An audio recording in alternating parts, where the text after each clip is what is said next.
Didukung oleh Sarung Al-Samsi.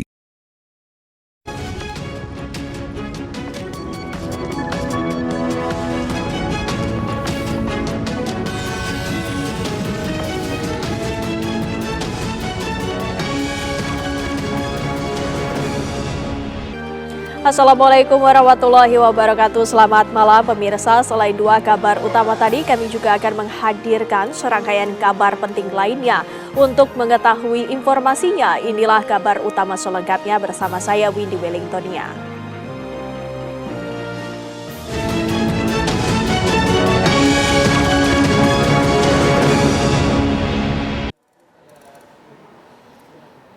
Kebakaran hebat melanda gudang penyimpanan sumpit dan gudang penyimpanan barang di Kecamatan Kosambi, Kabupaten Tangerang, Banten. Dua gudang tempat penyimpanan sumpit dan tempat penyimpanan barang e-commerce di Kampung Cilampe, Kecamatan Kosambi, Kabupaten Tangerang, Banten, hangus terbakar pada Kamis dini hari. Terima kasih.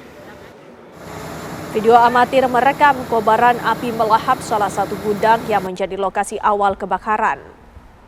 Api kemudian merambat gudang lainnya yang merupakan gudang penyimpanan barang toko online yang berada di dekat sumber kebakaran. 7 mobil pemadam kebakaran dengan 30 personel dikerahkan untuk memadamkan api. Api dapat dipadamkan setelah 4 jam. Proses pendinginan berlangsung hingga pagi tadi.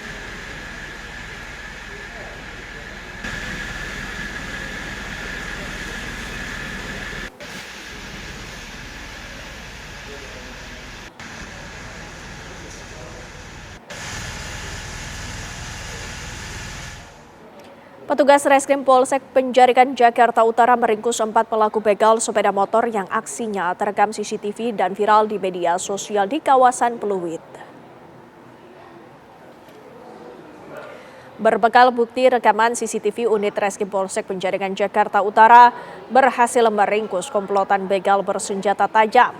Komplotan ini melakukan aksinya dengan merampas sepeda motor yang sedang dikendarai oleh remaja di kawasan Pluit pada 5 Mei 2026 lalu. Keempat pelaku diringkus petugas di lokasi berbeda di wilayah Jakarta Utara dan Serang, Banten.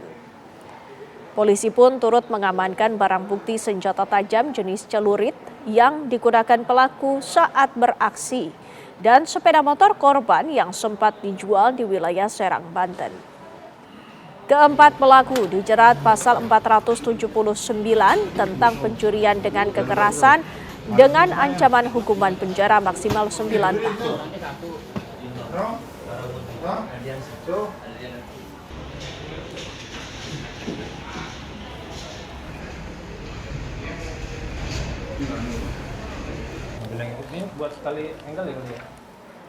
Banjir bandang menerjang 5 desa di Kecamatan Danau, Kerinci Barat, Kabupaten Kerinci, Jambi. Hujan deras dengan intensitas tinggi memicu luapan air di kawasan perbukitan hingga merendam rumah warga dan melumpuhkan akses transportasi. Banjir bandang menerjang 5 desa di Kecamatan Danau, Kerinci Barat, Kabupaten Kerinci, Jambi pada Rabu sore. Derasnya arus air yang datang dari kawasan perbukitan membuat sejumlah rumah warga terendam. Genangan air juga menutup badan jalan yang menghambat aktivitas masyarakat. Akibat banjir tersebut, akses transportasi di Jalan Nasional Depati Parbo sempat lumpuh. Hari ini ketinggian banjir sudah surut. Banjir menyisakan endapan lumpur dan pasir di rumah-rumah warga. Warga pun mulai membersihkan rumah mereka. Desa yang terdampak di antaranya Tanjung Pauh Mudik, Punai Merindu, Pancuran 3, Sumur Jauh, dan sejumlah wilayah di sekitarnya.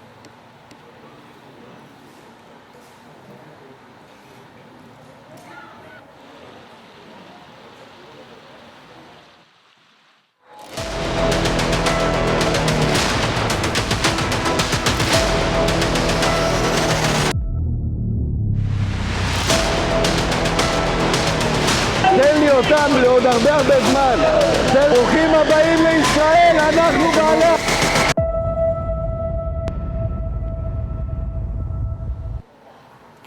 Menteri Keamanan Nasional Zionis Israel Itamar Ben-Gvir merilis rekaman yang memperlihatkan perlakuan kasarnya terhadap puluhan aktivis global Sumut Flotilla yang ditahan melalui akun X pribadinya.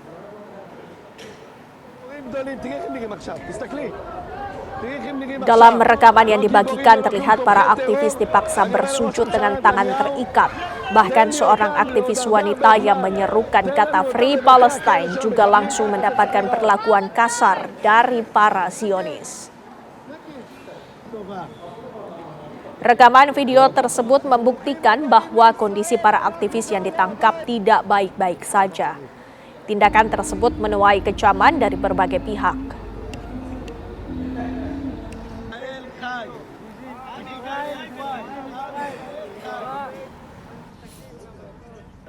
זיכוי, כל המטרה כאן זה לראות שאין אנשים בתהליך. לא להתרגש מהצעקות שלהם, לא להתרגש. הם באו עם הרבה גאווה כגיבורים גדולים. תראי איך הם נראים עכשיו, תסתכלי. תראי איך הם נראים עכשיו. לא גיבורים ולא כלום, תומכי טרור. ואני אומר לראש הממשלה... Global Peace Convoy Indonesia menyatakan seluruh awak kapal misi kemanusiaan Gaza termasuk 9 awak kapal WNI yang sempat disandera tentara Israel telah dibebaskan. Setelah dibebaskan, para delegasi termasuk 9 WNI kini telah dipulangkan dan dideportasi keluar dari wilayah Israel. Mereka dijadwalkan terbang menuju Istanbul, Turki melalui Bandara Ramon. Tim bantuan hukum terus melakukan pemantauan secara ketat untuk memastikan seluruh aktivis termasuk WNI dapat keluar dengan aman tanpa penundaan tambahan. Saat ini proses pemulangan terus dipantau oleh tim hukum, jalur diplomatik serta jaringan internasional pendukung flotilla.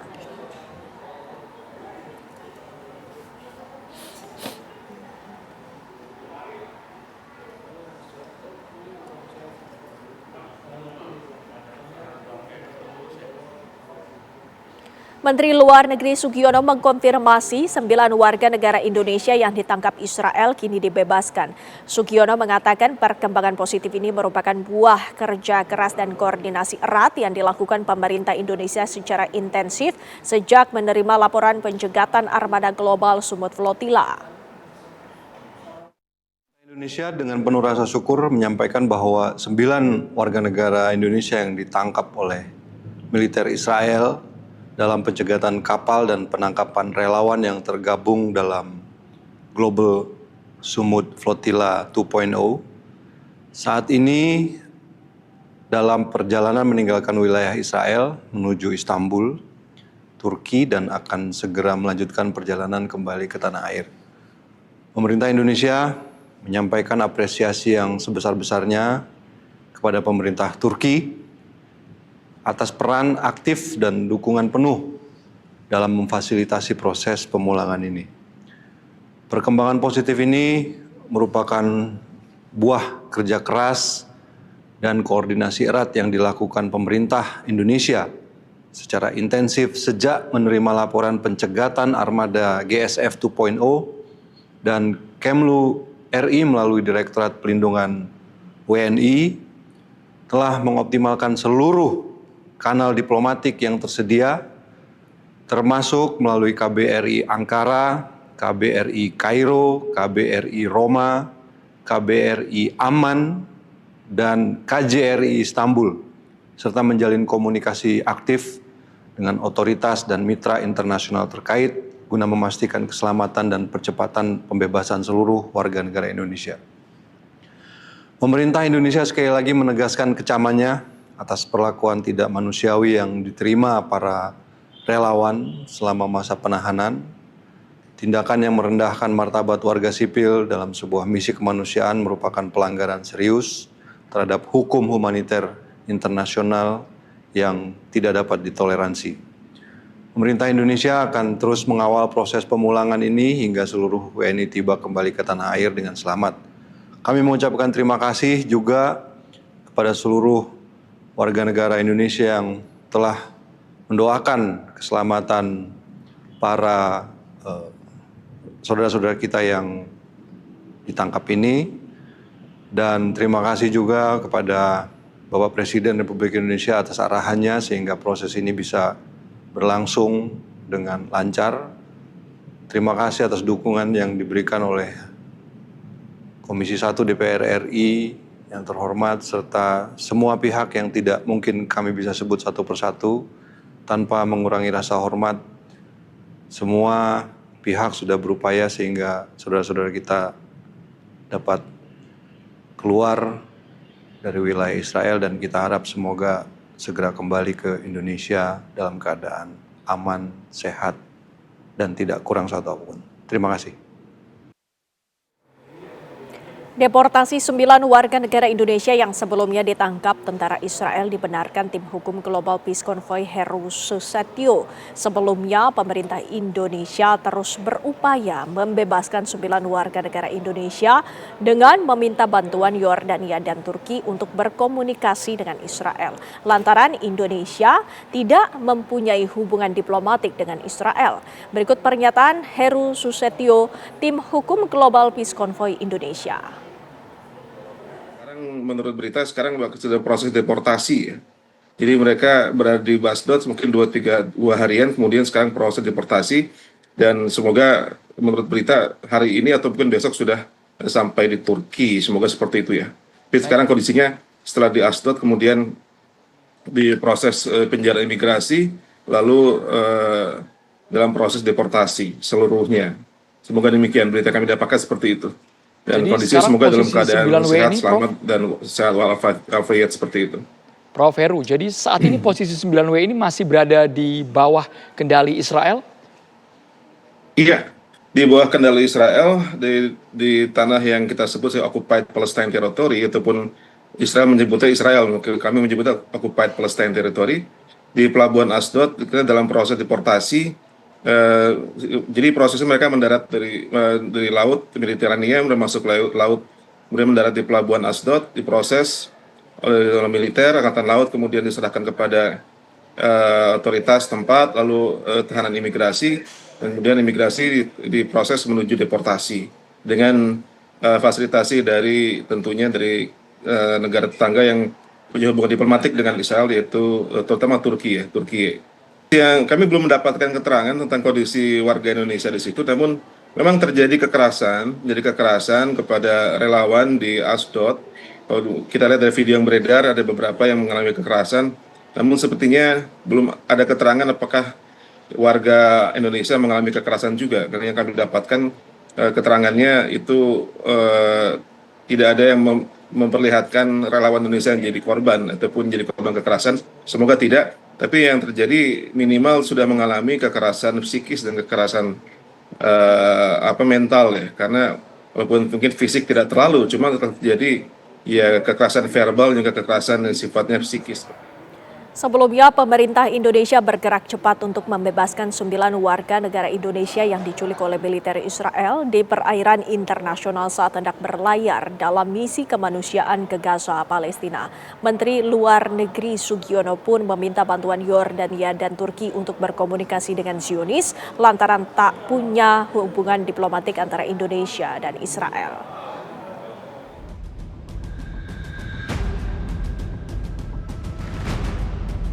Pemerintah Indonesia bergerak cepat untuk membebaskan 9 warga negara Indonesia yang diculik oleh militer Israel di perairan internasional saat hendak berlayar dalam misi kemanusiaan ke Gaza, Palestina melalui kapal global Sumut Flotilla.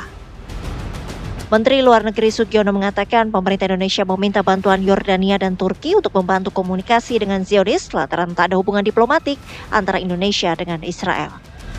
Kita sudah melakukan komunikasi dengan teman-teman dari Kementerian Luar Negeri dan Turki untuk memastikan kondisi dari rekan-rekan kita yang diintercept dan ditahan oleh Israel.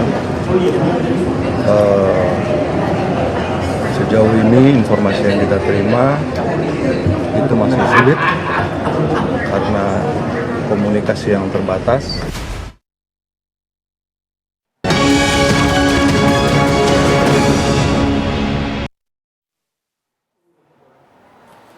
Global Peace Convoy Indonesia menyatakan Israel membebaskan para relawan Armada Bantuan Kemanusiaan Global Smooth Flotilla termasuk 9 warga negara Indonesia.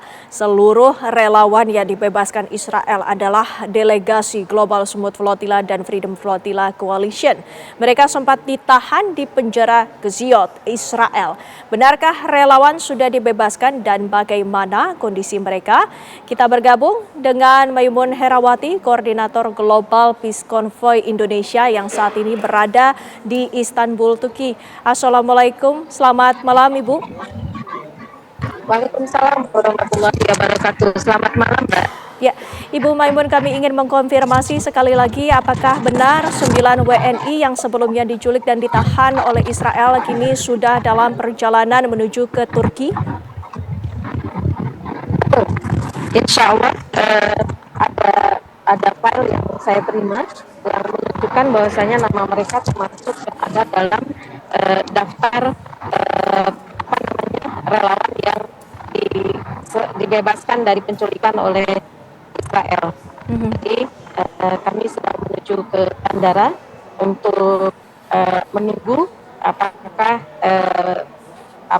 data tersebut betul-betul seperti demikian. Jadi karena kalau belum masuk ke pesawat kita belum bisa menjamin ya Mbak ya. Kalau belum turun dari pesawat kita belum bisa menjamin. Jadi sekarang kami menuju bandara untuk memastikan 9 sahabat saya ada di sana atau tidak. Apa landasan alasan kemudian 9 warga negara Indonesia itu diputuskan untuk dideportasi, Bu Maimun?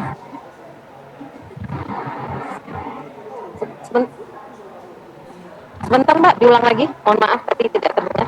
Ya, Bu Maimun, kami ulangi pertanyaan saya tadi. Apa yang menjadi alasan kemudian untuk 9 warga negara Indonesia yang sebelumnya ditangkap oleh Zionis ini untuk dideportasi, Ibu? Ya, pertama saya ingin meluruskan dulu ya Mbak ya. Kalimatnya adalah diculik. Baik. Jadi tidak ada kesalahan dari misi ini yang membawa popok bayi, susu bayi melalui jalur perairan internasional yang juga digunakan oleh Amerika, Eropa, dan sekutu untuk mengirimkan senjata kepada Israel untuk melakukan genosida. Semua berhak melakukan itu, bahkan termasuk penjahat kemanusiaan pun menggunakan jalur tersebut, Mbak. Jadi secara hukum internasional, pelayaran itu tidak ada yang salah. Yang salah adalah yang menculik dan membajak kapal-kapalnya. Jadi karena tidak ada kesalahan, maka tekanan yang diberikan oleh masyarakat internasional memaksa Israel untuk melepaskan para relawan kemanusiaan ini. Mungkin Pak tahu bahwasanya ada video yang menunjukkan penyiksaan yang dilakukan oleh Ben Gvir dan itu menghancurkan kredibilitas dari Israel di mata dunia. Dan ini alasan mengapa kemudian mereka salah satunya untuk melepaskannya. Bu Maimun, apakah benar laporan yang adanya dugaan kekerasan baik fisil maupun mental yang diberikan kepada para relawan, termasuk juga kekerasan verbal yang mereka alami selama diculik oleh Zionis? Mohon maaf, ya itu terjadi Mbak. Dan saya mendeteksi dari video yang saya dapatkan, minimal ada 4 WNI yang ada pada video penyiksaan tersebut. Tapi apa yang dihadapi oleh teman-teman kami jauh lebih ringan dibandingkan dengan 9.000 tahanan bangsa Palestina yang ada dalam penjara Israel saat ini. Mereka mengalami penyiksaan yang brutal, ada anjing yang dilatih untuk melakukan pemerkosaan kepada tahanan. Dari 9.000 itu ratusan adalah anak-anak dan perempuan, dan sebagian besar tanpa kasus, tanpa dibawa ke pengadilan. Banyak kemudian kita pahami kebrutalan yang mereka perlihatkan di depan kamera itu menunjukkan sesuatu yang lebih buruk lagi. Kebrutalan yang mereka lakukan tidak di depan kamera, apalagi kepada bangsa Palestina yang tidak mereka anggap sebagai manusia, Mbak. Untuk itu perkembangan sampai dengan saat ini, Bu Maimun, jika kita boleh bertanya kembali bagaimana sesungguhnya proses deportasi yang akan dilalui oleh para warga negara Indonesia? Ya, proses deportasi saya lebih suka menyebutnya sebagai proses penyerahan pembebasan dari penculikan ya Mbak ya. Jadi saat ini insya Allah mereka ongoing turun di Istanbul. Nanti dari Istanbul kami akan menerima teman-teman para pejuang kemanusiaan ini dan nanti akan disiapkan tim medis juga kemudian tim bantuan hukum untuk melihat bagaimana kondisi yang mereka alami di dalam penculikan untuk kemudian dilihat kasus-kasus yang mungkin bisa diajukan ke pengadilan insya Allah. Berapa lama Bu untuk kemudian warga negara Indonesia ini bisa dipastikan kembali ke tanah air? Ya Mbak ya, karena proses ini belum dimulai. Kami belum tahu seperti apa kondisi teman-teman dan saat ini pengelolaan kegiatan ini tidak sekedar delegasi Indonesia yang 9, tapi 400 lebih delegasi seluruh dunia yang kemudian akan dikelola berdasarkan kapal masing-masing. Jadi karena nanti cerita apa yang terjadi itu berdasarkan apa yang terjadi di kapal mereka masing-masing. Jadi bukan per delegasi per negara. Jadi saya belum bisa memastikan kapan sesi ini bisa selesai. Lantas setelah para relawan tiba di Istanbul, apakah mereka akan dikarantina terlebih dahulu ataukah bisa langsung diproses lebih lanjut? Begitu sampai di Istanbul, mereka akan disambut oleh tim Global Smooth Popular dan nanti tim People and Care insya Allah akan menemani sampai kemudian selesai prosesnya dan baru bersama-sama dengan saya dan Ciki pulang ke Indonesia insya Allah. Baik, terima kasih Ibu Maimunah Herawati. Tentunya kita berdoa bersama bahwa seluruh relawan yang merupakan warga negara Indonesia bisa pulang dengan selamat ke tanah air. Terima kasih sekali lagi Ibu waktunya bersama kami di Kabar Utama. Selamat malam. Assalamualaikum warahmatullahi wabarakatuh.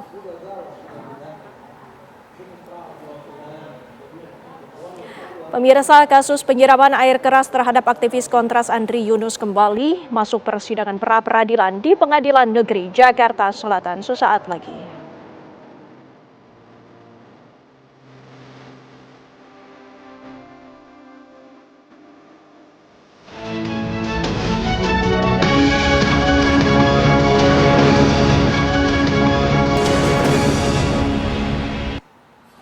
Ada kembali di Kabar Utama, pemirsa, kasus dugaan pelecehan seksual terjadi di Universitas Pembangunan Nasional Veteran Yogyakarta. 8 dosen diduga terlibat pelecehan seksual dengan korban mahasiswi. Ratusan mahasiswa UPN Veteran Yogyakarta menggeruduk rektorat kampus terkait dugaan kasus pelecehan seksual yang dilakukan diduga 8 dosen. Mereka menuntut rektorat memproses para dosen yang diduga terlibat pelecehan seksual kepada mahasiswi dengan menonaktifkan para dosen tersebut dan melakukan investigasi mendalam. Mahasiswa memberi waktu 3 hari bagi rektorat untuk menjatuhkan sanksi nonaktif bagi dosen terduga pelaku pelecehan seksual.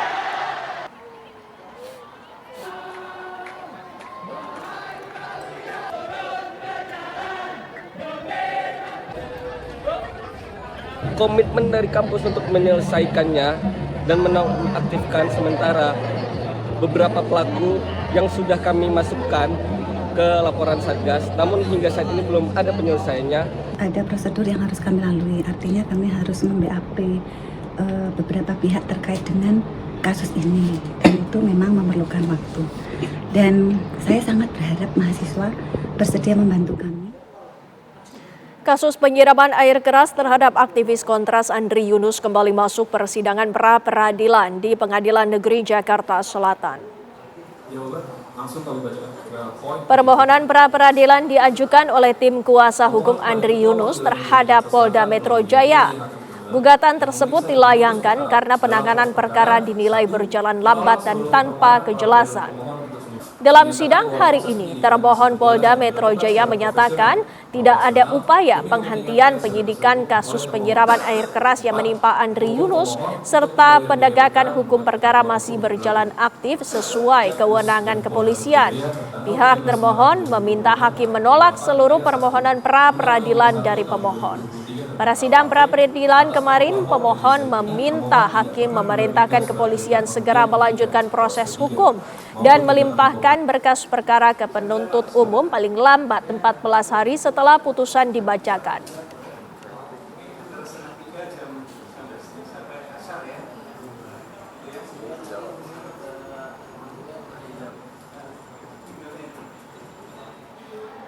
Sidang lanjutan perkara dugaan kekerasan dan pengusiran paksa terhadap Nenek Elina yang sempat viral di media sosial kembali digelar di Pengadilan Negeri Surabaya. 3 terdakwa, Samuel Muhammad Yasin dan Syafi'i, hadir menjalani proses persidangan dengan agenda pemeriksaan saksi. Dalam persidangan ini, Nenek Elina selaku korban bersaksi dalam persidangan menceritakan langsung trauma dan kerugian yang dialaminya akibat peristiwa tersebut. Peristiwa ini berawal dari viralnya video saat Nenek Elina yang didatangi oleh sekelompok orang dan diusir paksa mengosongi rumahnya pada bulan Agustus 2025 silam. Rumah Nenek Elina kemudian dibongkar dan diratakan oleh ketiga terdakwa tanpa melalui putusan pengadilan. Pihak terdakwa berupaya mengambil jalan damai melalui restoratif justice saat penyidikan di kepolisian dengan membangun kembali rumah Nenek Elina, namun ditolak oleh Nenek Elina.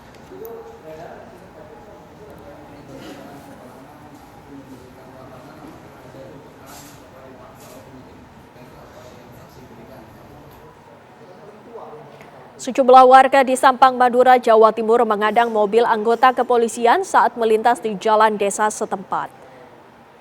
Kasus ini kemudian menyebar dan viral di media sosial. Sejumlah warga mengadang sebuah mobil yang digunakan oleh anggota kepolisian saat melintas di jalan desa di wilayah Sampang, Jawa Timur.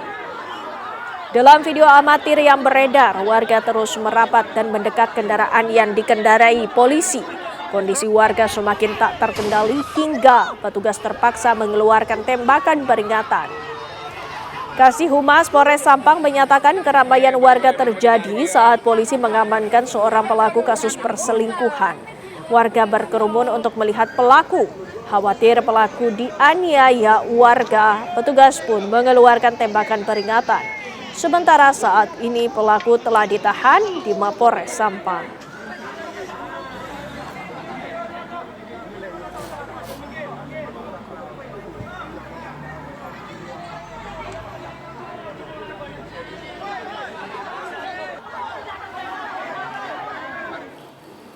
Belasan lapak pedagang hewan kurban yang berdiri di atas trotoar kawasan Tanah Abang, Jakarta Pusat siang tadi dibongkar oleh petugas Satpol PP. Para pedagang hewan kurban sempat mengadang petugas Satpol PP yang hendak membongkar lapak. Mereka meminta petugas agar tidak membongkar lapak mereka dengan alasan mencari nafkah setahun sekali jelang Idul Adha. Perdebatan sempat terjadi antara kedua belah pihak. Satpol PP mengingatkan trotoar bukan tempat berjualan karena mengganggu ketertiban. Para pedagang hewan kurban akhirnya membongkar sendiri lapaknya, namun 2 lapak pedagang terpaksa dibongkar paksa petugas Satpol PP karena menolak pembongkaran.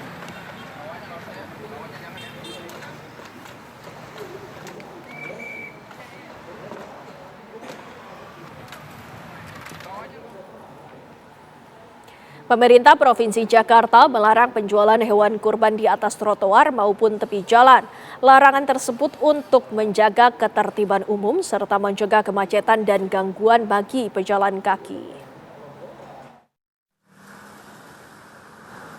Pedagang hewan kurban di sejumlah wilayah di DKI Jakarta mulai marak bermunculan. Mereka memanfaatkan trotoar maupun pinggir jalan raya untuk menggelar hewan kurbannya.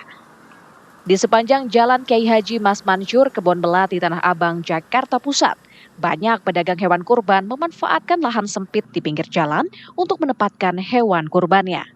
Padahal Gubernur DKI Jakarta Pramono Anung sudah melarang menjajakan hewan kurban di atas trotoar maupun di pinggir jalan. Di Jakarta saya sudah mengeluarkan instruksi tidak boleh berjualan di tempat yang mengganggu aktivitas publik, terutama di trotoar, di kebun di taman-taman. Maka yang seperti itu segera diberikan peringatan dan mereka untuk tidak boleh berjualan, dan relatif sekarang ini kan hampir tidak ada di Jakarta. Keberadaan hewan kurban di atas trotoar membuat akses pejalan kaki terganggu dan memicu kepadatan lalu lintas di sekitar lokasi. Selain menyulitkan akses pejalan kaki, keberadaan hewan kurban di atas trotoar juga menimbulkan bau tak sedap akibat kotoran hewan kurban yang berserakan. Dan pemirsa, dapat Anda lihat juga salah satu pejalan kaki yang juga melakukan aktivitas jalan kaki tepat di jalan raya. Ini juga menjadi hati-hati ataupun menjadi suatu hal yang berbahaya bagi para pengguna jalan kaki yang seharusnya menggunakan trotoar untuk melintas, kemudian memilih untuk melintas di jalan raya. Dari Jakarta, Leo Sibarani. Dani Martin, TV One mengabarkan.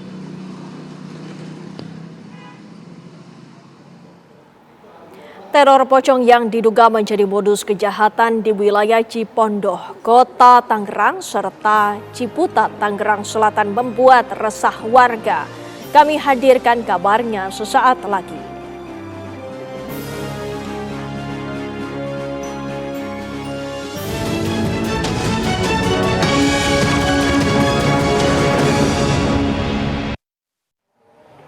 Terima kasih Anda tetap bersama kami. Pemirsa, teror pocong yang diduga menjadi modus kejahatan di wilayah Cipondoh, Kota Tangerang, serta Ciputat, Tangerang Selatan membuat resah warga.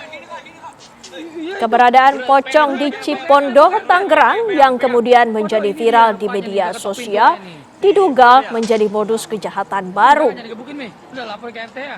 Pelaku yang sengaja menggunakan kostum pocong ini membuat warga ketakutan saat membuka pintu rumah dan memicu kepanikan penghuni lainnya. Situasi inilah yang kemudian dimanfaatkan pelaku untuk melancarkan aksi kejahatan termasuk percobaan perampokan. Hal yang sama juga terjadi di kawasan Ciputat Timur, Tangerang Selatan. Salah satu warga bahkan mengunggah kesaksian ke media sosial saat melihat langsung sosok menyerupai pocong di sekitar tempat kos dekat kompleks Pertamina Ciputat Timur. Pocong yang berkeliaran ini membuat resah warga, bahkan tidak sedikit yang mengaku takut keluar rumah saat malam hari. Menanggapi hal ini, kepolisian di Cipondoh dan Ciputat Timur mengambil langkah pencegahan dengan meningkatkan patroli rutin. Polisi juga mengimbau kepada masyarakat tetap tenang dan meningkatkan kewaspadaan di lingkungan tempat tinggalnya. Waduh, ini dia rupanya nih, ketok pintu aja nih. Bener ya? Udah jangan digebukin, Mi. Udah lapor ke RT ya. Maafin dah. Ayo. Kita kedikin.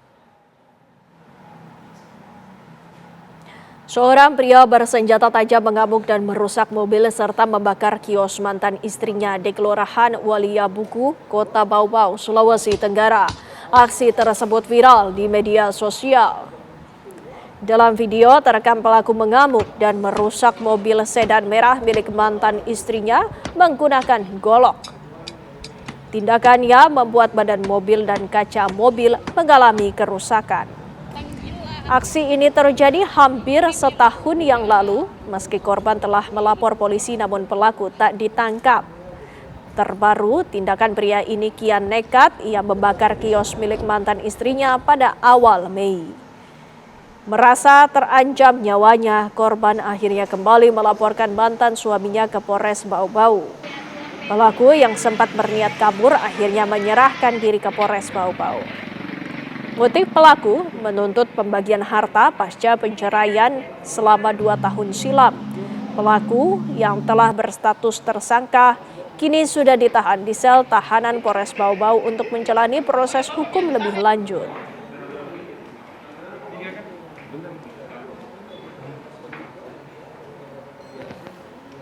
Kabar penting sepanjang hari ini kami rangkum selengkapnya dalam kilas kabar berikut ini.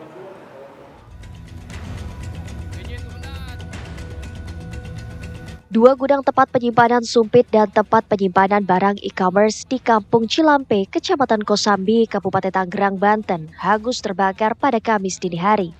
kobaran api melahap salah satu gudang yang menjadi lokasi awal kebakaran.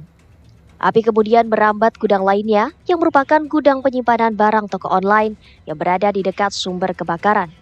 7 mobil pemadam kebakaran dengan 30 personel dikerahkan untuk memadamkan api. Dan api dapat dipadamkan setelah 4 jam. Proses pendinginan berlangsung hingga pagi tadi.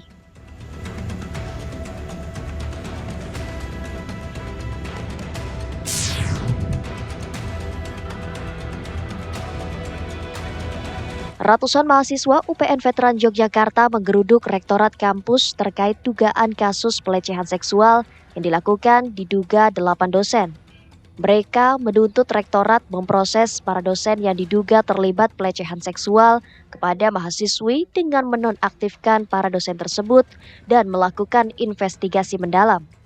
Mahasiswa memberi waktu 3 hari bagi Rektorat untuk menjatuhkan sanksi nonaktif bagi dosen terduga pelaku pelecehan seksual. Kami akhiri kabar utama, saya Windy Wellingtonia. Pemirsa, sesaat lagi Anda dapat menyaksikan program kabar hari ini bersama rekan saya Prita Zeka. Selamat malam, sampai jumpa.